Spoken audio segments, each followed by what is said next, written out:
Egghead stage. This is a huge and probably one of the most important pieces in the deck.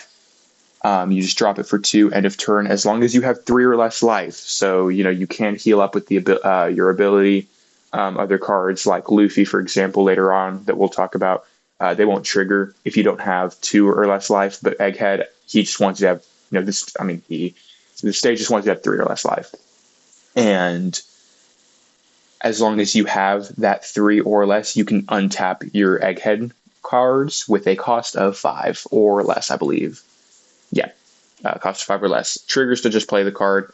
We're only running 3, despite how important it is. That's because, you can only have like one stage running 3 because we want to see it quite consistently. That's why we're not running 2. But we don't want to get flooded with it, which is why we're not running 4. The card does have a trigger, so we'll talk about Nami later on, the Egghead Nami. This is a target to trash off of that, or just general cycling in general. We'll get into those in a bit, but this right here, this is the lifeblood of the deck. So starting off, we'll talk about our searchers. I think every Vegapunk list you will ever see, ever, is running a full 4 of He Possesses the World's Most Brilliant Mind. This is just one drop event. Look at the top 5 cards of your deck, grab your Egghead card, other than it, of course, and then add it to your hand. Everything else goes top or bottom. So it's just straightforward searcher. Every other searcher in the game reads and plays the exact same. Can't grab themselves, grab top 5, pitch everything else to bottom. Triggers to draw once, of course, we would probably hit the trigger unless there's something specific we're looking for as we get later into the game. A lot of searchers in this deck is exactly why it's so consistent, because we're not just running this. There's 2 other things, and there's the new EB02 Vegapunk, the 5-drop, where he searches top 5 for a scientist, and he actually just plays it, doesn't even go to your hand, just straight up plays it. So doing that into a Shaka, or maybe if you just need more pieces, a Lilith, would not be a bad idea. Pretty straightforward. It is just a 1-drop event. It's not one of our cheaper characters like a Pudding or a Nami that we can maybe don up and swing with. But then again, that's not really what the list is about. It's all about just swinging those 5s, those 6, maybe the occasional 7. We're killing our opponent with paper cuts. We're not swinging tall. We are swinging wide. If you get this opening hand, obviously that's the greatest thing ever. Vegapunk is a list that, he's not going to suffer too much if he goes first, but he wants to go second. Going first means we can drop our Dawn, do our search off of this event, and then we could still do later ability to drop a Lilith, a Atlas especially, or maybe a Luffy or something. You're not really going to want to play those Namis early because you're not going to get any value off the on play. Then next up on our searchers, I mentioned her a moment ago. This is probably my 3rd favorite card in the deck, and that's Lilith. Trigger is to just play her, so she's, maybe you could set her up into life if you want, but typically you're just going to play her raw because she's only a 3 cost. You can really just get away with doing that. It's not as good as the EB02 Vegapunk, I'll tell you that, but it's something you can swing with, which is important. That's probably the most important thing about it. But just like He Possesses the World's Most Brilliant Mind, you search top 5, grab an Egghead piece, but you cannot grab itself. It is a brick, which is a bit unfortunate, but we're not running too many bricks outside of our events and our stages, of course, so we can get away with this. And we are running, we're running a full set of Shaka. We do have, a few 2Ks. So we don't ever really need to worry about, bricks, especially because all the bricks that we have, we're going to be playing pretty consistently. Next searcher is Darashi. I'm only running 3. I've seen people do 4. You can do 4 if you want, but I think 3 is fine because the deck is super consistent. Darashi, in case you didn't know, it's the Ohara piece from OP09. It's just meant to really be used as a Nico Robin piece. That's kind of what it was printed as support for. But it's getting really good play in a lot of yellow decks because yellow just in general cares about triggers. Search top 5, reveal 2 cards with a trigger other than it, of course, and add it to your hand. That is busted. You search top 5, grab 2 cards. And I mean, as long as they have triggers, but everything in this deck has a trigger. There's one card that does not have a trigger in this, and I'll get to that whenever, time comes. You can use the trigger if you want, that being to draw a card. But I myself would personally prefer, like late game, you can drop the Darashi as a trigger whenever you get punched. I personally would much prefer just to have it, to be able to like get those 2 cards. Because even though you're dropping 3, whereas the trigger obviously is free, I much rather would have, I would just rather prefer to look top 5, grab the 2 cards I want, than grabbing the top card of the deck off the trigger and hoping it's what I want, And we can afford to be a little bit greedy with our Dawn because there's not really, we don't run top end. And all of our 5 drops can really be played for 1. So we never really have to worry about saving Dawn for this card or that card or whatever. There is one top end piece that I put in here. We'll get into that later though. We'll get into our 2Ks now. Kind of done with our searchers. There's our stage. We are running 2 different sets of 2Ks. And that is the 4-cost Frankie and the 4-cost Edison, both from OP07. Edison is a 2K who states that on play, if you have 2 or less life cards, draw 2, trash 2 from hand. Leader's Vegapunk is the trigger. You play the card. Frankie is just a 2K counter where you draw a card for the trigger. Then if you have 1 or less life cards, play them. So these cards right here, they're not, despite having, especially Edison, despite Edison having an on play, he's not a card you really want to play. He's got a lot of synergy with a piece I'll talk about next. Actually, they both do because they both can get value off of like this next card, because the fact that they're 4 drops mean that they're targets for this guy, Pythagoras. Not sure if y'all can read that very well, but oh wow, there we go. Okay, it took forever to focus. Pythagoras states that if he gets popped, if you have 2 or less life cards, play an egghead type character with a cost of 4 or less from your trash rested.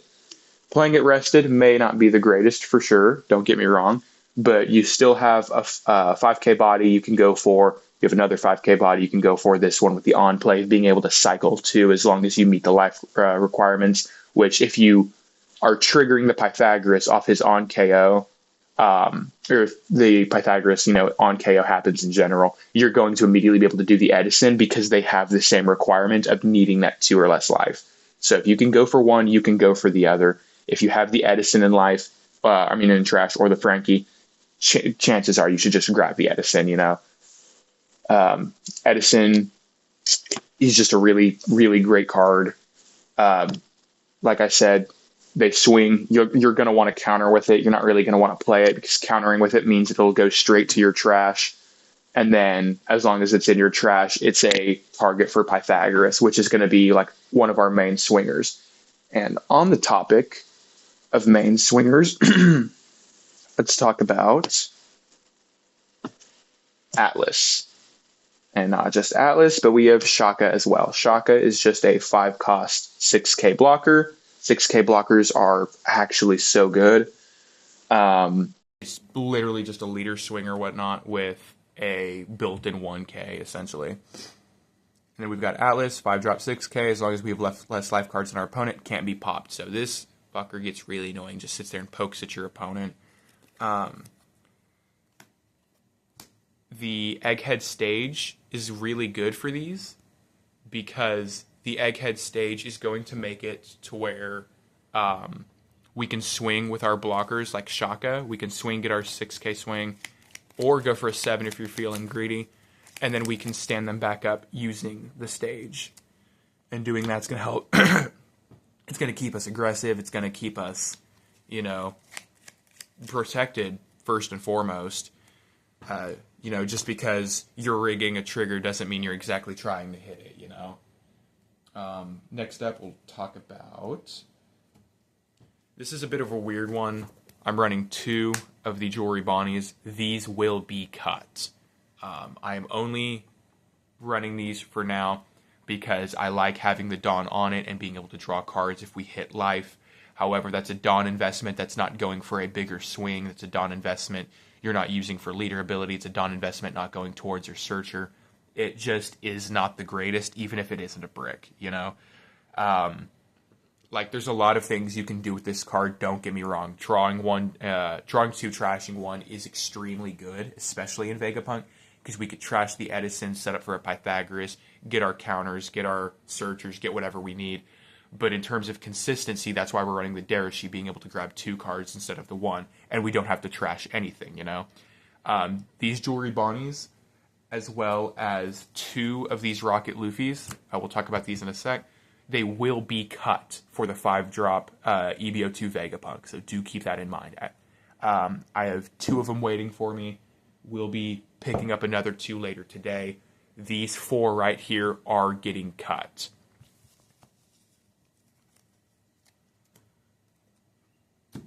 Right here, though, I guess I'll pull the other 2 back out. Don't know why I set them off to the side. The OP07 Rocket Luffy. Activate main, trash this character. If you have 2 or less life cards, KO one of your opponent's characters at the cost of 4 or less, draw 1. Trigger pops a 4. So, it's not as good as Nami, but you always get your guaranteed draw, which is good, even if you can only pop a 4. 1k counter, it's not a brick, it's a 6k poker. Very good. Trigger immediately pops the 4. Just don't get the piece. Typically, I like to play this. If I get this into my opening hand, I am playing it off of ability. I'm doing. He possesses the world's most brilliant mind into like a Atlas or a Shaka or maybe a Lilith if my opening hand is just that bad, and then I am playing the Luffy. Luffy being able to poke them and then already being on board to sit there and jump on top of whatever they decide to throw at you, whether it's a blocker or just like a cheap mid-range piece. It's going to just be extremely good for you. Although, given the fact that it isn't a Nami, I think only 2 is fine, so we would be cutting these 2. We don't want to run a full 4. The card really isn't that great, especially late game when we need to heal. The ability on the card does not work if we do not have 2 or less life cards. So the very instant we heal, this card gets shut down, and that's not good for us. Removal is cool. Situational removal is a problem for the person piloting it, of course. Not so much your opponent, you know. They get to breathe easy another turn. A full set of Nami is also what we're going to be running in terms of removal. This is probably the most useful card in the deck. You drop it for 1, trash a trigger from hand, of which we can fill our hand with many. On top of that, every card in our deck so far is a trigger. As I mentioned earlier, there's 1 piece that isn't, but we can just worry about. I'll explain that in a bit. I could do it now, but I'd rather make y'all wait. Nami's also a really good trigger. You won't get to use her as a body if you do set her in a trigger, or if you do just have her in life. Because she'll do her on play, then go straight to your trash, and you can't really grab her out of trash. I think there is a way we can get her out of trash, but we'll talk about that piece in a moment. But if you are ever grabbing, like the EB02 Vegapunk, you should be grabbing that out of trash, not Nami, you know, unless you really, really need more removal. But in that case, you know, just search into it. Searching into everything is going to be super easy. We're running these 3 searchers for now, but like I said, the full set of the Vegapunk blocker, he is just way too good not to run in this. There is a really funny loop that you can do with that Vegapunk as well, and I'll talk about that in a moment with this next card. That being a full set of the I Request Our Help. I think this is called on the sim, Please Save Me, but, you know, this is what the game actually calls it. So, it's a 1-drop 3k counter as long as you have 2 or less cards, but we really want it for that trigger. This is an amazing card to rig into life. Being able to grab a 5-cost egghead from our trash. We are going to be using this to target our Vegapunk blocker. So the goal is we have Vegapunk on board. Vegapunk we immediately block. Rig this. pop trigger after we get hit, play Vegapunk, do another search, play a Shaka, play a Lilith, do whatever you want. The back and forth loop with between those two cards is insane. And the Vegapunk, I believe, even can... No, it can't. Okay. I was going to say, I thought the Vegapunk could search into the Iroquois help, but that is not the case. That is not possible, if I remember correctly. Because the Vegapunk wants you to grab a scientist character. Meaning you have to grab Shaka, you have to grab Lilith, Pythagoras, Edison, or Atlas. Can't grab Luffy, can't grab Nami. Frankie's off the table, so is Bonnie, but Bonnie's getting cut, so that's not important to point out there. Now, this card I think is very good, but we're only going to be running a 2 of, given the fact that it's not searchable. It is a brick, and there's no trigger. And that is our 8 cost... Let's see, can I get this thing to focus? There we go. Our 8 cost Eustace Captain Kidd. So, this is a really good card. You play him rested, he burns alive. We can continue to keep pressure on afterwards. But realistically, this is something that we need for things like the Jewelry Bonnie matchup. Having the 9k swing, that means we can do a native swing at the Bonnie's 8-cost Kid and force a card from hand or force a blocker or something like that. It cycles at the end of our turn, which is really good. It's honestly just like a really good top-end piece, even if we're only running a couple of them. Maybe you might not want to run the Kid. You can poke at them enough and apply enough pressure to where you're not going to really need a 9k swing. And if you're trying to get rid of the 8-cost Kid more reliably, you can just, run the 8-cost Katakuri instead, because that'll pop it off his on-play. And it's still an 8k swing if you need to, right? Bonnie's really difficult, because if Kid gets dropped, you kind of just lose. You don't really have a lot of options to deal with that, because you have to get rid of the Tashigi, you have to get rid of the Rosinante. There's cards in hand, too, so maybe a swing isn't always viable. So having, I'd say, the 8-cost Katakuri would be better to immediately shut that down.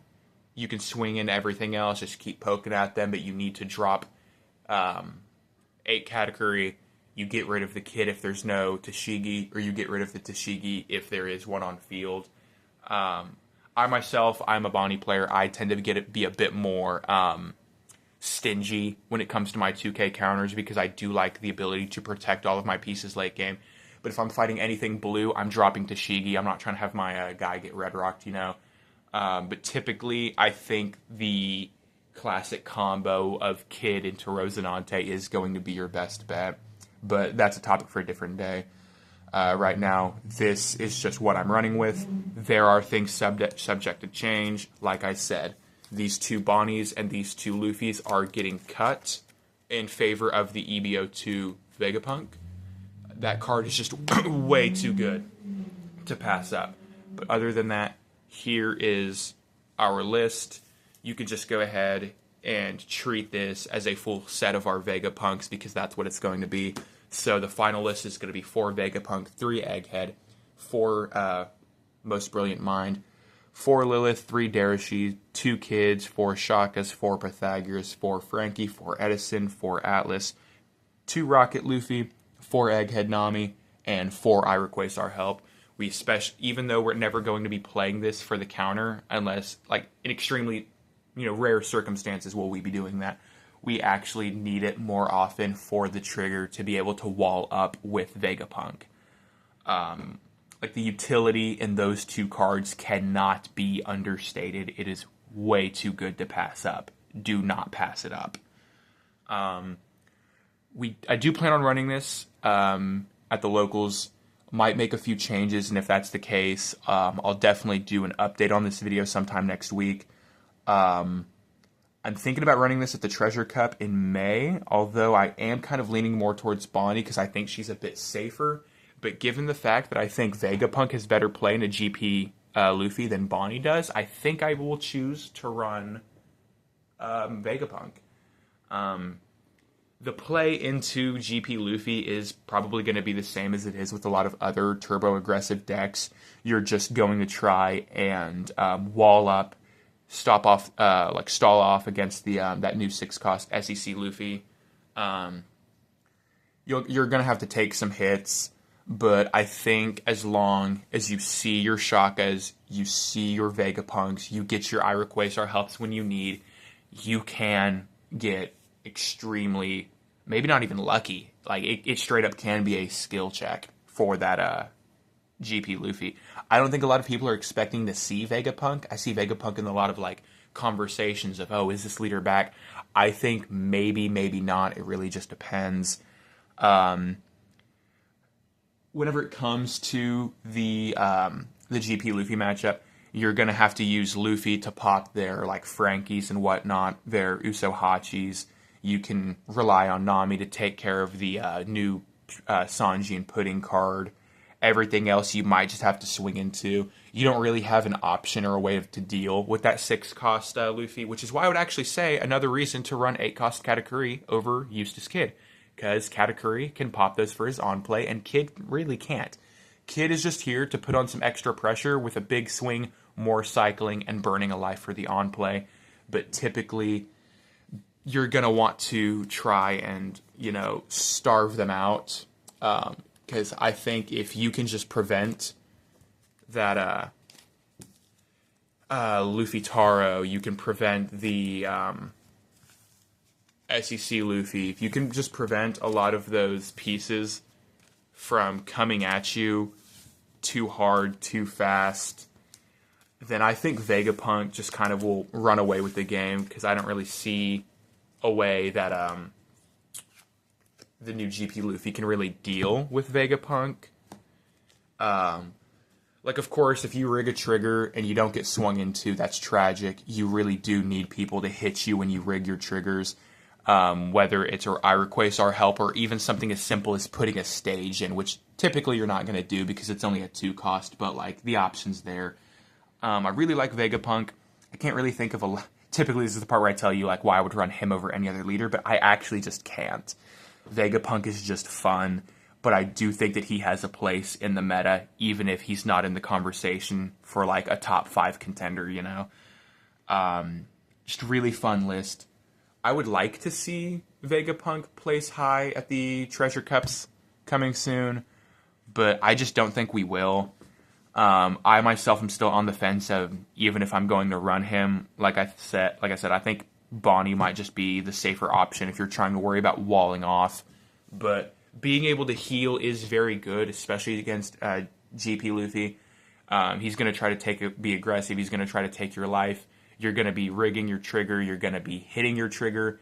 And if he tries to do his double swing with his SEC Luffy, he's going to have to take his own life, which is just, huge stocks for Vegapunk. I think coming up soon, I'll talk about my Katakuri list or my Bonnie list. Might do the Bonnie list first because I've been talking about her a lot, but I do want to touch up on the Katakuri sometime soon. Vegapunk, he probably isn't my favorite leader in the game, for sure, but he is extremely fun, and he should not be slept on. He has some pretty good play into a lot of the current meta contenders. I would say he's 50-50 into Shanks. I'd say maybe he's not 50-50 into Blackbeard, but he kind of gets slowed down a bit against Blackbeard. But, like, the Blackbeard matchup's a bit difficult. I do think he turbo stomps Lucci. The fact that we still have to worry about Lucci in the year of our Lord 2025 is a little absurd to me, but it's whatever. GP Luffy, I'd say 60-40 to 70-30, obviously in favor of GP Luffy. Like, just because we have play into GP Luffy does not mean we are good against GP Luffy. Do not get that twisted at all. If there's any questions in the comments, I'll try to do my best to keep up with them. Like I said, I myself am still new to Vegapunk, so if there's something I missed, maybe looking there is going to be a better bet for some of the newer players like myself to like maybe get more information. If you guys have any information for me, I would appreciate that. Like I said, I'll do a follow-up video on this list, or maybe just a post come next week after I run this at the local next in a few days on Sunday, because we need to get this practice. We need to get the practice in. We need to see how the EB02 Vegapunk really feels. I think it's going to be extremely good. I don't think I'm wrong about the loop when it comes to the Rayquaza Hellbent blocker. But other than that, I guess I'll talk to y'all later whenever I make that Bonnie list, or maybe another, who knows, no commentary Battlefront video. All right, see ya.